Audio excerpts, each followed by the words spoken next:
तर नमस्कार मंडळी, स्वागत आहे माझ्या नवीन मिनी व्लॉगमध्ये।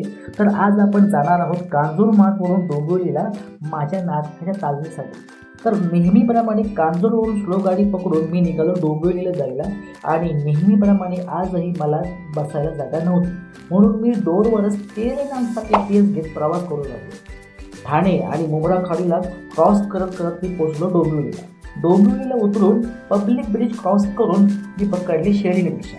शेअरिंग ऑटो असल्यामुळे 3 सीट भरेपर्यंत थोडा टाइमपास केला ऑटोतच आणि मग दोघांच्या मध्ये डान्स करत करत मी पोहोचलो भोईरवाडीला। भोईरवाडीला उतरून मी बिल्डिंगमध्ये जाऊन लिफ्टला खुलजा चिमचिम करत करत पोहोचलो माझ्या फ्लोअरवर आणि मग आमची थोडी रीडिंग करून आमची तालीम सुरू झाली।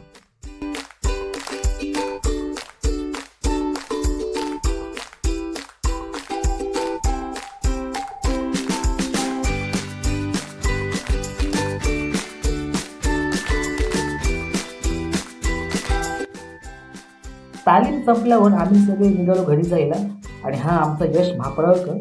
सगळ्यांसोबत गप्पा मारत मारत मी पोचलो डोंबिवली स्टेशनला आणि लगेचच ट्रेन पकडून निघालो मी घरी जायला। तर मंडळी, कसा वाटला आजचा मिनी व्लॉग कमेंट करून नक्की सांगा। धन्यवाद।